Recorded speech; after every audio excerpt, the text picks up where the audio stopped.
같이 기도함으로 새벽기도 시작하겠습니다. 하나님 아버지 감사합니다. 오늘도 그냥 살아가는 것이 아니라 하나님을 기억하고 하나님과 함께 동행하며 때로는 어려운 광야 같은 세월이다 할지라도 그 가운데 하나님과 동행하며 생수를 맛보며 하나님의 만나를 맛보며 오늘도 걸어가는 하루가 되기 원합니다. 멈추어서 낭망하여 하늘과 땅을 바라보며 한숨 쉬는 인생 아니라 하나님과 동행하여 가나안까지 갈 수 있는 믿음의 하루가 될 수 있도록 주님 인도하여 주옵소서. 예수님 이름 받들어 기도합니다. 아멘. 오늘은 민수기 14장 26절에서 45절입니다. 민수기 14장 26절에서 45절까지의 말씀입니다. 여호와께서 모세와 아론에게 말씀하여 이르시되 나를 원망하는 이 악한 회중에게 내가 어느 때까지 참으라. 이스라엘 자손이 나를 향하여 원망하는 바 그 원망하는 말을 내가 들었노라. 그들에게 이르기를 여호와의 말씀에 내 삶을 두고 맹세하노라. 너희의 말이 내 귀에 들린 대로 내가 너희에게 행하리니 너희 시체가 이 광야에 엎드려질 것이라. 너 중에서 20세 이상으로서 계수된 자 곧 나를 원망한 자 전부가 여분네 아들 갈렙과 눈의 아들 여호수아 외에는 내가 맹세하여 너희에게 살게 하리라 한 땅에 결단코 들어가지 못하리라. 너희가 사로잡히겠다고 말하던 너희의 유아들은 내가 인도하여 드리리니 그들은 너희가 싫어하던 땅을 보려니와 너희의 시체는 이 광야에 엎드려질 것이요 너희의 자녀들은 너희 반역한 죄를 지고 너희의 시체가 광야에서 소멸되기까지 40년을 광야에서 방황하는 자가 되리라. 너희는 그 땅을 정탐한 날 수인 40일의 하루를 1년으로 쳐서 그 40년간 너희의 죄악을 담당할지니 너희는 그제서야 내가 싫어하면 어떻게 되는지를 알리라 하셨다 하라. 나 여호와가 말하였거니와 모여 나를 거역하는 이 악한 온 회중에게 내가 반드시 이같이 행하리니 그들이 광야에서 소멸되어 거기서 죽으리라. 모세의 보냄을 받고 땅을 정탐하고 돌아와서 그 땅을 악평하여 온 회중이 모세를 원망하게 한 사람 곧 그 땅에 대해 악평한 자들은 여호와 앞에서 재앙으로 죽었고 그 땅을 정탐하러 갔던 사람들 중에서 오직 눈의 아들 여호수아와 여분네 아들 갈렙은 생존하니라. 모세가 이 말로 이스라엘 모든 자손에게 알림해 백성이 크게 슬퍼하여 아침에 일찍 일어나 산꼭대기로 올라가며 이르되 보소서 우리가 여기 있나이다. 우리가 여호와께서 허락하신 곳으로 올라가리니 우리가 범죄하였음이니이다. 모세가 이르되 너희가 어찌하여 이제 여호와의 명령을 범하느냐. 일이 형통하지 못하리라. 여호와께서 너희 중에 계시지 아니하니 올라가지 말라. 너희의 대적 앞에서 패할까 하노라. 아말렉인과 가나안인이 너희 앞에 있으니 너희가 그 칼에 망하리라. 너희가 여호와를 배반하였으니 여호와께서 너희와 함께 하지 아니하시리라 하나. 그들이 그래도 산꼭대기로 올라갔고 여호와의 언약궤와 모세는 진영을 떠나지 아니하였더라. 아말렉인과 산지에 거주하는 가나안인이 내려와 그들을 무찌르고 호르마까지 이르렀더라. 아멘. 우리가 주말에 보지 않고 뛰어넘어간 대목에는 이 백성들이 모세를 죽이고 다른 지휘관을 세워서 이제 애굽으로 돌아가자 이렇게 말하는 대목이 있었습니다. 그들은 10명의 정탐꾼의 보고에 완전히 절망하죠. 그리고 그런 모습을 보시던 하나님이 그들에게 진노하시죠. 11절을 보면 여호와께서 모세에게 이르시되 이 백성이 어느 때까지 나를 멸시하겠느냐. 내가 그들 중에 많은 이적을 행하였으나 어느 때까지 나를 믿지 않겠느냐. 내가 전염병으로 그들을 쳐서 멸하고 내가 그들보다 크고 강한 나라를 세우게 하리라. 하나님은 분명히 이들 말고도 분명히 하나님의 나라를 이룰 만한 백성을 만드실 수 있는 능력이 있습니다. 멸하실 수 있죠. 이들을 굳이 모세에게 이렇게 말하지 않고도 얼마든지 그 즉시로 불을 내리고 땅을 갈라서 그들을 죽여버리실 수도 있습니다. 그런데 모세에게 굳이 이 하나님 본인의 계획과 뜻과 분노를 드러내시는 이유는 모세에게 중보기도를 하라는 뜻입니다. 그리고 모세의 중보기도에 하나님의 마음을 바꾸시죠. 그래서 22절, 23절 내 영광과 애굽과 광야에서 행한 내 이적을 보고도 이같이 10번이나 나를 시험하고 내 목소리를 청종하지 아니하는 사람들은 내가 그들의 조상에게 맹세한 땅을 결단코 보지 못할 것이요 또 나를 멸시하는 사람은 한 사람도 그것을 보지 못하리라. 10번이나 하나님을 무시했지만 하나님이 그 마음을 돌이키시고 그 사람들만 이 가나안 땅에 들어가지 못하도록 40년의 광야에 이 배회하는 시간을 갖게 하십니다. 그리고 나머지 유아들은 다시 말해서 거의 이 광야에서 태어난 출애굽 2세대들은 가나안에 들어갈 수 있게 해주겠다라고 말씀하시죠. 바로 이 모세와 하나님, 바로 이 중보기도와 하나님의 응답을 통해서 우리는 하나님이 어떠한 분인지를 알게 되죠. 죄를 지었지만 그 죄가 그 후손들까지 이어지도록 하지 않으시죠. 그리고 그들이 아무리 죄를 지었다 하더라도 그 자리에서 바로 분노하시고 진노하시고 멸절하시지 않고 이 그들이 이 땅에서의 수명을 다할 수 있도록 하나님 허락해 주시죠. 바로 하나님은 이 모세와의 이 중보기도를 통해서 하나님이 중보기도를 받으셔야만 마음을 바꾸신다라는 것을 보여주고자 하시는 것이 아니라 이 모세와의 대화, 기도를 통해서 하나님은 스스로가 어떠한 분인지를 우리 가운데 알게 하고자 하심이었습니다. 그래서 비단 이게 모세에게만 자신이 어떤 하나님인지를 드러내시는 것이 아니라 이 출애굽기, 민수기, 신명기를 읽는 후대의 모든 이들이 하나님이 어떠한 분이신지를 이 모세와의 이 중보기도와 대화를 통해서 알게 하시는 것이죠. 이 모세의 중보기도를 통해서 우리는 계속해서 뭘 보게 되냐면 참으신 하나님, 모욕당하신 하나님, 멸시당하신 하나님을 보게 됩니다. 그럼에도 그 이스라엘을 포기하지 않으신 하나님을 동시에 보게 되는 것이죠.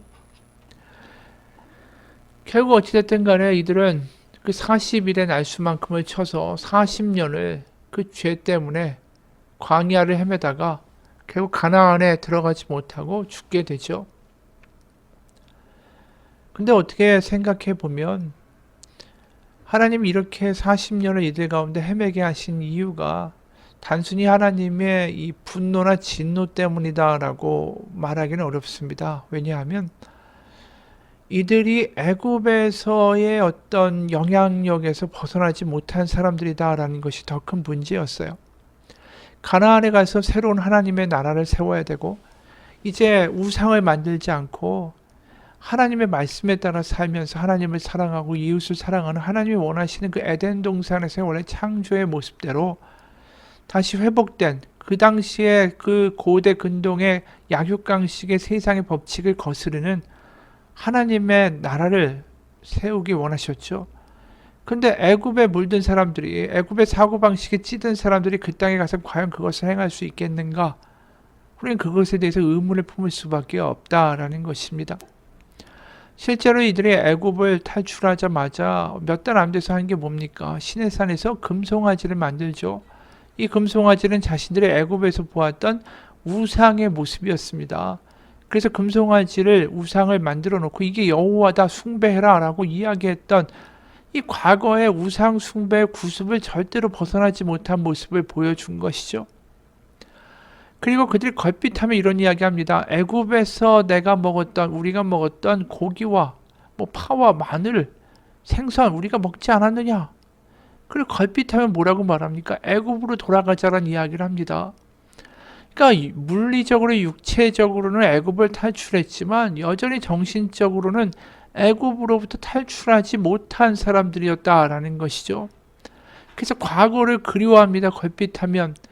그래서 여전히 이 사람들은 애굽으로부터 출애굽하지 못한 존재들이다라는 것을 우리는 알게 됩니다.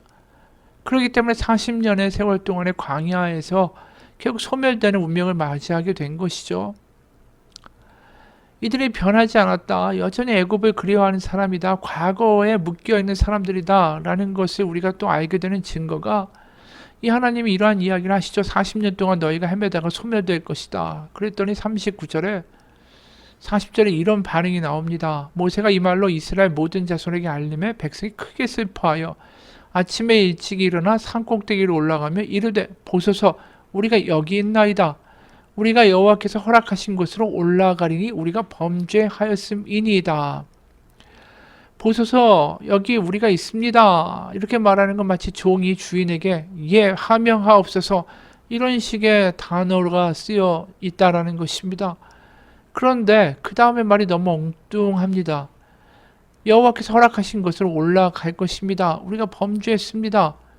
하나님의 말씀을 듣겠습니다. 우린 종입니다. 이래놓고서는 자신들이 올라가 버려요, 마구.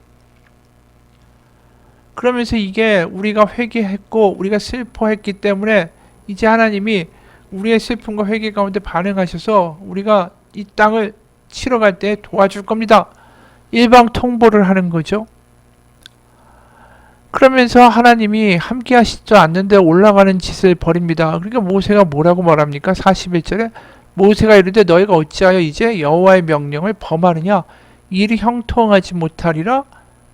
이렇게 분명히 경고합니다. 하나님이 함께 하시지 않는다. 이게 굉장히 중요한 문제 아닙니까? 그러면 43절에 아말렉인과 가나안인이 너희 앞에 있으니 너희가 그 칼에 망하리라. 너희가 여호와를 배반하였으니 여호와께서 너희와 함께 하지 아니하시리라. 이렇게 여러 차례 말하지만 44절에 그들이 그래도 산꼭대기로 올라갔고 여호와의 언약궤와 모세는 진영을 떠나지 아니하였더라. 45절 아말렉인과 산간지대에 거주하는 가나안인이 내려와 그들을 무찌르고 호르마까지 이르렀더라. 이들이 40년 광야 생활로 너희들이 소멸할 것이다. 그러면서 크게 슬퍼했다라고 하죠. 근데 이게 회개가 아니라는 게 여기서 여실히 드러납니다. 정말 이들이 회개하고 하나님, 우리가 하나님을 정말 멸시했습니다. 하나님을 우습게 생각했습니다. 하나님의 말씀에 따르겠습니다. 그렇게 얘기했다면 모세가 이야기할 때에 가지 말아야죠. 하나님의 말씀이 여전히 들리지 않는다라는 증거가 하나님 함께하지 않는다고 하는데도 기어 올라가는 거예요. 여전히 완악하고 자기중심적인 신앙이라는 게 너무 드러나는 거죠. 그러니까 이들이 진정한 회개가 아니라는 거예요. 크게 슬퍼하면서 막 울면서 이렇게 슬퍼했던 이유가 하나님의 마음을 아프게 해서 슬퍼한 게 아니라 자신들이 가나안으로 못 간다라는 사실이 슬픈 거였다라는 게 여실히 드러난 거죠. 이들의 슬픔의 원인은 하나님을 아프게 하고 순종하지 못한 그것의 슬픔의 원인이 있는 게 아니라 자신들이 결국 가나안에 가서 복을 받지 못한다라는 그 사실이 슬펐기 때문에 울었다라는 것을 우리가 보게 된다라는 거죠. 이 회개는 가짜예요.